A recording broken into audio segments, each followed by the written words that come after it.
Chapter 1. The House in the Hollow. The house in the hollow was a mile from anywhere, so Maywood people said.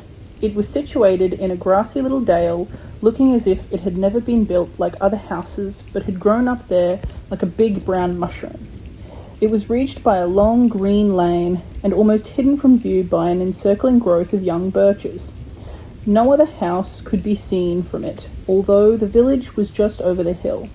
Ellen Green said it was the lonesomemost place in the world, and vowed that she wouldn't stay there a day if it wasn't that she pitied the child. Emily didn't know she was being pitied, and didn't know what lonesomeness meant. She had plenty of company. There was Father, and Mike, and Saucy Sal. The Wind Woman was always around, and there were the trees, Adam and Eve and the rooster pine, and all the friendly lady birches. And there was the Flash, too. She never knew when it might come, and the possibility of it kept her athrill and expectant. Emily had slipped away in the chilly evening twilight for a walk. She remembered that walk very vividly all her life, perhaps because of a certain eerie beauty that was in it, perhaps because the Flash came for the first time in weeks, more likely because of what happened after she came back from it. It had been a dull, cold day in early May, threatening to rain but never raining. Father had lain on the sitting room lounge all day. He had coughed a good deal, and he had not talked much to Emily, which was a very unusual thing for him. Most of the time he lay with his hands clasped under his head, and his large, sunken, dark blue eyes fixed dreamily and unseeingly on the cloudy sky that was visible between the boughs of the two big spruces in the front yard, Adam and Eve. They always called those spruces. Because of a whimsical resemblance Emily had traced between their position, with reference to a small apple tree between them, and that of Adam and Eve and the Tree of Knowledge in an old-fashioned picture in one of Ellen Green's books. The Tree of Knowledge looked exactly like a squat little apple tree, and Adam and Eve stood up on either side as stiffly and rigidly as did the spruces. Emily wondered what Father was thinking of, but she never bothered him with questions when his cough was bad. She only wished she had somebody to talk to. Ellen Green wouldn't talk that day either.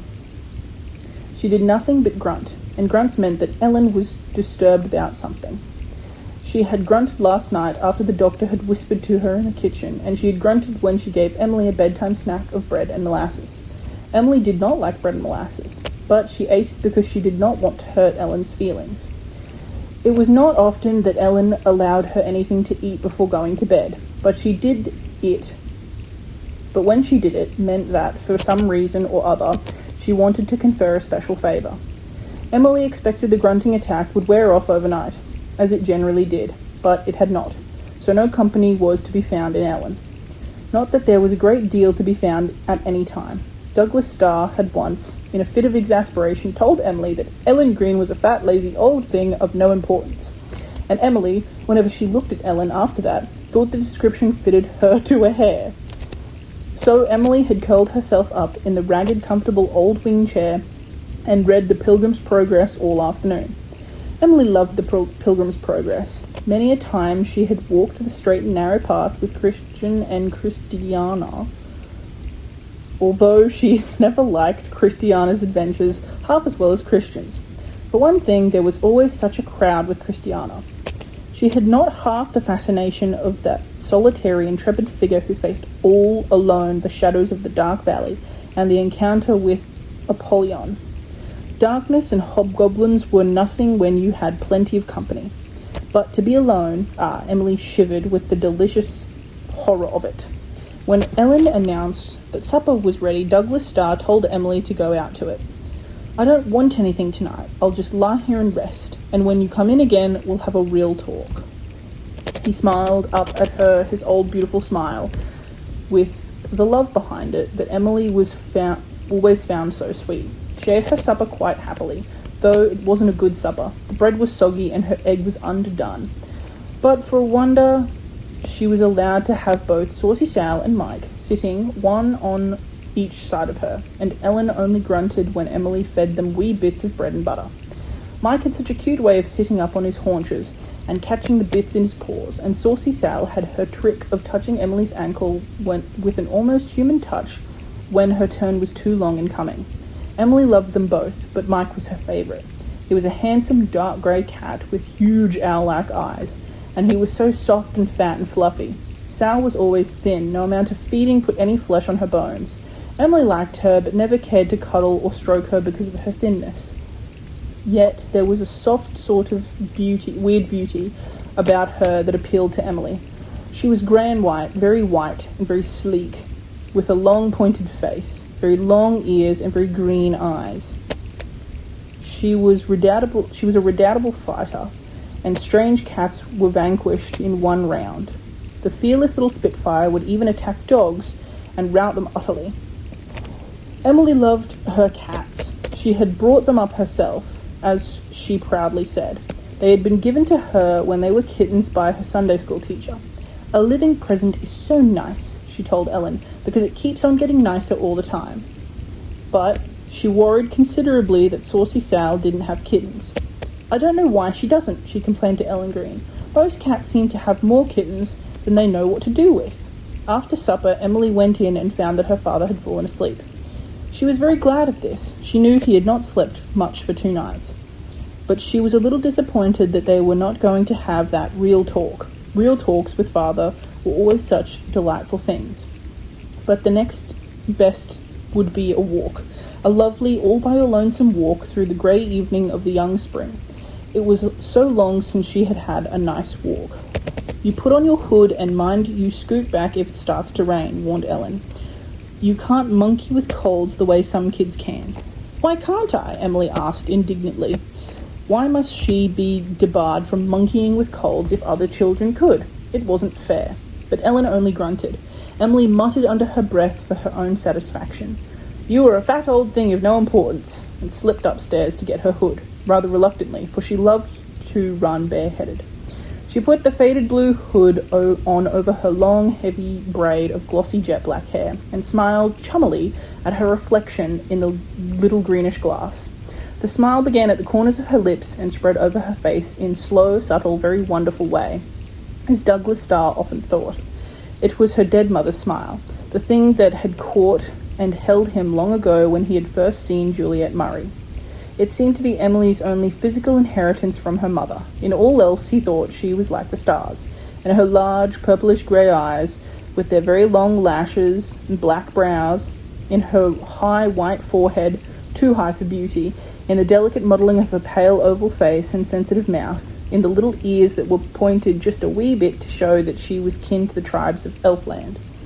I'm going for a walk with the Wind Woman, dear, said Emily. I wish I could take you too. Do you ever get out of that room, I wonder? The Wind Woman is going to be out of the fields tonight. She is tall and misty, with thin grey silk clothes blowing all about her, and wings like a bat's, only you can see through them, and shining eyes like stars through her long, loose hair. She can fly, but tonight she will walk with me all over the fields. She is a great friend of mine, the Wind Woman is. I've known her ever since I was 6 years old. We're old friends, but not quite so old as you and I, little Emily in the glass. We've been friends always, haven't we? With a blown kiss to little Emily in the glass, Emily out of the glass was off. The Wind Woman was waiting for her outside, ruffling the little spears of striped grass that were sticking up stiffly in the bed under the sitting-room window, tossing the big boughs of Adam and Eve, whispering among the misty green branches of the birches, teasing the rooster pine behind the house. It really did look like an enormous, ridiculous rooster with a huge, bunchy tail and a head thrown back to crow. It was so long since Emily had been out for a walk that she was half crazy with the joy of it. The winter had been so stormy and the snow so deep that she was never allowed out. April had been a month of rain and wind, and so on this May evening she felt like a released prisoner. Where should she go? Down to the brook or over the fields to the spruce barrens? Emily chose the latter. She loved the spruce barrens away at the further end of the long, sloping pasture.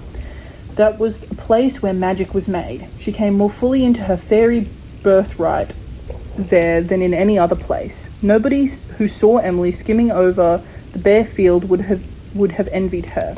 She was little and pale and poorly clad. Sometimes she shivered in her thin jacket. Yet a queen might have gladly given a crown to her for her visions, her dreams of wonder. The brown frosted grasses under her feet were velvet piles. The old, mossy, gnarled, half-dead spruce tree under which she paused for a moment to look up into the sky, was a marble column of a palace of the gods. The far dusky hills were the ramparts of a city of wonder, and for companions she had all the fairies of the countryside. She could believe in them here. The fairies of the white clover and satin catkins, the little green folk of the grass, the elves of the young fir trees, sprites of wind and wild fern and thistledown. Anything might happen here. Everything might come true. And the barrens were such a splendid place in which to play hide-and-seek with the Wind Woman. She was so very real there. If you could just spring quickly enough around a little cluster of spruces, only you never could, you could see her as well as feel her and hear her. There she was. That was the sweep of her grey cloak. No, she was laughing up in the very top of the taller trees, and the chase was on again, till, all at once, it seemed as if the Wind Woman were gone, and the evening was bathed in a wonderful silence, and there was a sudden rift in the curdled clouds westward, and a lovely pale pinky-green lake of sky with a new moon in it. Emily stood and looked at it with clasped hands and her little black head upturned. She must go home and write down a description of it in the yellow account book, where the last thing written had been Mike's biography. It would hurt her with its beauty until she wrote it down. Then she would read it to father. She must not forget how the tips of the trees on the hill came out like fine black lace across the edge of the pinky green sky. And then for one glorious supreme moment came the flash. Emily called it that, although she felt that the name didn't exactly describe it. It couldn't be described, not even to father, who always seemed a little puzzled by it. Emily never spoke of it to anyone else. It had always seemed to Emily, ever since she could remember, that she was very, very near to a world of wonderful beauty. Between it and herself hung only a thin curtain. She could never draw the curtain aside, but sometimes, just for a moment, a wind fluttered it, and then it was as if she caught a glimpse of the enchanting realm beyond. Only a glimpse, and heard a note of unearthly music. This moment came rarely, went swiftly, leaving her breathless with the little inexpressible delight of it. All she could never recall it, never summon it, never pretend it. But the wonder of it stayed with her for days. It never came twice with the same thing. Tonight the dark boughs against the far-off sky had given it. It had come up with a high, wild note of wind in the night, with a shadow wave over a ripe field, with a grey bird lighting on her window-sill in a storm, with the singing of Holy, Holy, Holy in church, with a glimpse of the kitchen fire when she had come home on a dark autumn night, with the spirit-like blue of ice palms on a twilit pane, with a felicitous new word when she was writing down a description of something. And always, when the flash came to her, Emily felt that life was a wonderful, mysterious thing of persistent beauty. She scuttled back to the house in the hollow, through the gathering twilight, all agog to get home and write down her description before the memory picture of what she had seen grew a little blurred. She knew just how she would begin it. The sentence seemed to shape itself in her mind. The hill called to me, and something in me called back to it. She found Ellen Green waiting for her on the sunken front doorstep. Emily was so full of happiness that she loved everything at that moment, even fat things of no importance. She flung her arms around Ellen's knees and hugged them. Ellen looked down gloomily into the rapt little face, where excitement had kindled a faint wild rose flush, and said with a ponderous sigh, "Do you know that your pa has only a week or two more to live?"